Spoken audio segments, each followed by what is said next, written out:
Unsurprisingly, Mortal Kombat 2 is absolutely stuffed with references and small details that only true fans would pick up on. Think you caught them all? Let's find out. Even viewers who aren't into Mortal Kombat 2 have to admit that the movie's set design is on point. Every single fight takes place in a gorgeous or suitably ominous arena, most of which feature several environmental elements that come in play one way or another. Of course, the filmmakers had a leg up when it comes to set design. After all, the video game series it's based on features numerous eye-popping arenas to choose from, and the movie draws inspiration from them pretty liberally. In fact, perceptive fans will notice that virtually every major fight in the film is directly influenced by one or more of these arenas. For instance, the walkway platform surrounded by green acid that Shao Kahn and Cole Young fight on is a fairly faithful adaptation of the Deadpool from the Mortal Kombat 2 game. Likewise, the gorgeous arena where Liu Kang battles Kung Lao is based on the Portal and Blue Portal stages from the same game, with a touch of Edenian ruins from Mortal Kombat Armageddon thrown in. Sonya Blade and Sindel clash in what looks like a version of the Shaolin Trap Dungeon from Mortal Kombat 11. The setting of the fight between Cage and Baraka is heavily inspired by the Tarkatan colony from Mortal Kombat 1. The Bihan fight in Netherrealm clearly draws visual inspiration from the Crossroads and Hell arenas. So yeah, the filmmakers definitely did their homework. The fight between Johnny Cage and Baraka is an important moment in the movie. The fight itself tells a story of his progression from a bitter, darkly funny loser to a genuinely heroic Earthrealm warrior, even if he has to act his way into being one. It's showtime. Style-wise, the two fighters are also an excellent match, with Baraka's unique look and inhuman power set juxtaposing nicely with Johnny's viewpoint character experience. What you might not realize, however, is just how much this fight draws inspiration from an earlier Johnny Cage scene. The character is introduced by way of his extremely cheesy 1980s movie, Uncaged Fury, which features a sort of combat even Jean-Claude Van Damme, at the most direct-to-video stage of his career, would have projected as over the top. However, Johnny finds out that these kinds of movies are exactly what a successful combatant needs. As such, if you pay attention, you'll find that the Baraka fight features some fun tactical references to the Uncaged Fury one. Apart from the middle finger and sunglasses taunt, we have the stick-spinning sequence, which Johnny uses to great effect in Uncaged Fury, but finds ineffectual against Baraka's forearm blades. When Johnny dons his sunglasses and gets his second wind, he immediately starts moving like he does in Uncaged Fury, notably dodging Baraka's projectiles with a sequence that's lifted directly from his film fight. It's a clever way to show that Johnny's abilities stem from his self-confidence, and tapping into his movie background enables him to weaponize his heavily choreographed style of fighting to great effect.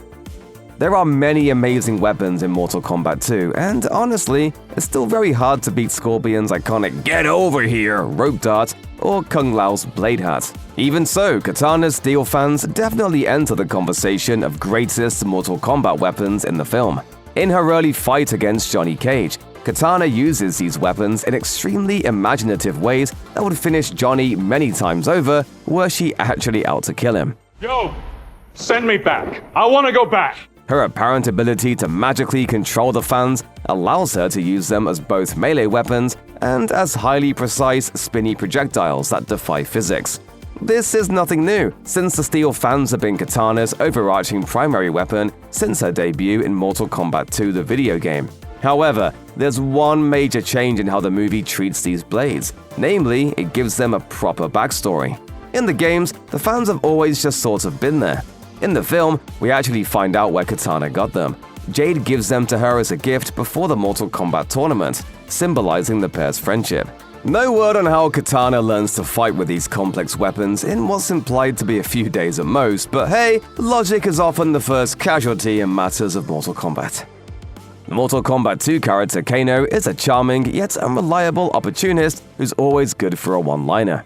In the games, Kano has gone through a lot of changes. His design and background are floated between the original nondescript balding mercenary criminal and a hirsute Australian wisecracker modeled after Trevor Goddard's performance in the 1995 movie. Ooh, now look at this.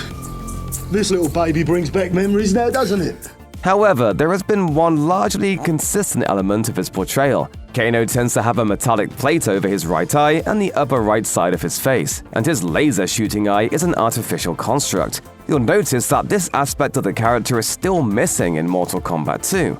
Well, Kano does get a new eye. It's simply a gross yet effective biological replacement that Quan Chi magically creates after growing weary of Kano's pestering.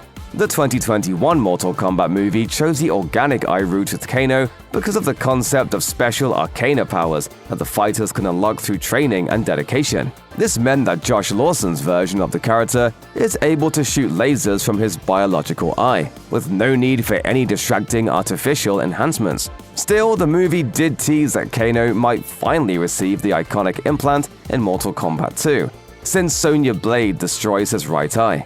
Alas, this was not meant to be. But hey, maybe in Mortal Kombat 3, right? Lewis Tan's Mortal Kombat newcomer Cole Young really can't catch a second's break in Mortal Kombat 2. Really, all we see of the Mortal Kombat protagonist is some background character-level sparring, a short mention that he said goodbye to his family, and a thoroughly unfair fight against Shao Kahn, who, you'll remember, can't be killed at this point of the movie. Seeing as Cole is the only major character in the film series who isn't from the video games, it's not all that surprising to see him go the way of the dodo, especially since it was one of the hype-inducing Mortal Kombat 2 rumors circulating long before the movie's premiere. However, it takes keen eyes to realize just how thoroughly Mortal Kombat 2 disposes of all available evidence of Cole's presence in the film series. Apart from defeating the first movie's protagonist and bashing his head in with a giant's hammer, Shao Kahn wraps up the fight by casually dragging Cole's maimed body into the green liquid surrounding them. As the people who have played the game know, the green stuff is highly dangerous acid. As such, Kahn's act is not only characteristically cruel, but highly symbolic. The Warlord is very literally removing every physical trace of Cole from the Mortal Kombat franchise. Mortal Kombat 2 introduces several prominent new characters, all of whom come from the deep pool of combatants in the video games. Among the most important new arrivals is Quan Chi, played by Once Upon a Time in Hollywood actor Damon Herriman. Apart from the raid in Raiden's temple, the character doesn't really fight in the movie, but proves to be instrumental in resurrecting old favorites so they can join the fray once again. Quan Chi also hides a fun little secret for those who have kept up with the film series' casting game. As it happens, this isn't Herriman's first Mortal Kombat rodeo. In the 2021 movie, the Deadly Cabal is physically portrayed by Daniel Nelson, but Herriman provides the character's voice. Well, you backstabbing, two-faced, ugly motherfucker. Since he survives the events of the movie and his video game version is a noteworthy antagonist, Necromancer Quan Chi will likely play an important role in the series going forward. This also opens up an interesting possibility.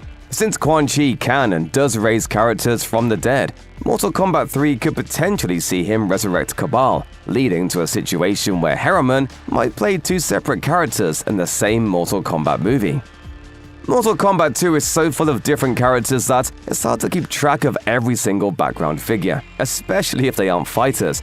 Even so, there's one very specific character who doesn't throw a single punch in the movie, but who's still worth paying attention to.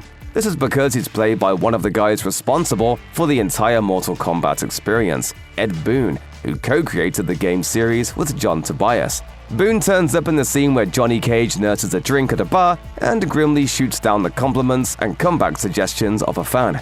Perhaps fittingly, the Mortal Kombat creator doesn't play the fan. Instead, he's the bartender serving drinks to Johnny and kindly questioning the washed-up movie star's behavior. Uno mas, thanks, Ed. It's a smooth cameo that stealthily puts Boon in a position of power. He can cut Johnny off or make him pay his tab after all. In all fairness though, the makers of the film seem to have been quite confident that the fans will catch this one. Liu Kang is on a completely different level in Mortal Kombat 2 than he is in the 2021 movie. Unleashed, his fire magic is powerful enough that it would probably make fast work of Shao Kahn if it wasn't for the latter's immortality. When he eventually falls in the final fight against Khan, he also seems to be surprisingly chill about what should be a certain death. Of course, this may have something to do with the fact that he doesn't actually seem to die. Instead, he ascends to the sky, realizing that his mission was never to defeat Shao Kahn in the first place. This unexpected power-up might seem like it comes completely out of the blue, but Mortal Kombat fans who are up to date with the game franchise's lore know full well what's up. The combination of Liu's vast fire abilities and his serene final scene strongly imply that we're seeing one of the most important Liu Kang character evolutions from the games. He's becoming the God of Fire. Liu Kang. I am. And I am not. In this divine role, Liu Kang plays an important part in the supernatural bits of the Mortal Kombat story, to the point of actually replacing Thunder God Raiden as a big good protecting Earth and its warriors in the game's current timeline. Expect future movies to explore this part of the character's journey further. Liu Kang might be on his way to godhood, but future Mortal Kombat movies may also have to deal with another, considerably less benevolent deity. Mortal Kombat 2 doesn't make a huge deal of it, but the film very much plants the seeds of bringing in Shinnok, the Elder God of Death and the Lord of the Netherrealm, as future antagonists.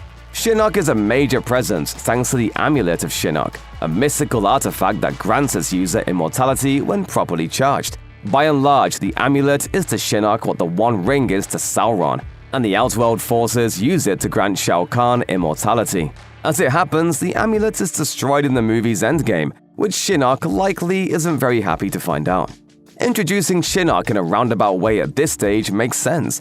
In the video game series, he's the central antagonist after Shao Kahn is defeated, so it might very well be his turn to take over in Mortal Kombat 3.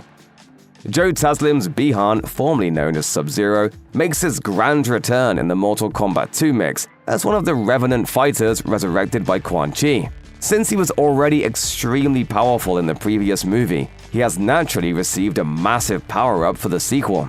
Instead of ice powers, he now rules shadows, being able to teleport using them. For offense, he not only retains his own fighting ability, but can also summon a shadow clone that's strong enough to fight Earthrealm warriors on even terms, and then some. There is one thing Mortal Kombat 2 holds out on Bi-Han though: the name of the character he's actually become. You sound like Bi-Han. I am he, though not as you remember. As any Mortal Kombat fan can plainly see, Bi-Han has become Noob Saibot, the legendary shadow ninja who started out as a secret character in the games, but eventually became playable. Yet the movie severely downplays this fact, referring to the character only as Bi-Han. The origin of the name Noob Saibot is actually just the last names of Mortal Kombat creators Ed Boon and John Tobias spelled backwards.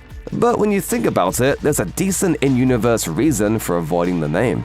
Scorpion doesn't much care for his arch-enemy's codenames, referring to him as Bi-Han as per usual. Meanwhile, Johnny Cage and Jade aren't exactly on first-name terms with Bi-Han and have little time to exchange pleasantries. As for Kano, he clearly isn't aware of any possible in-universe Noob Saibot monikers. Otherwise, the chronic wisecracker would likely have a field day with it.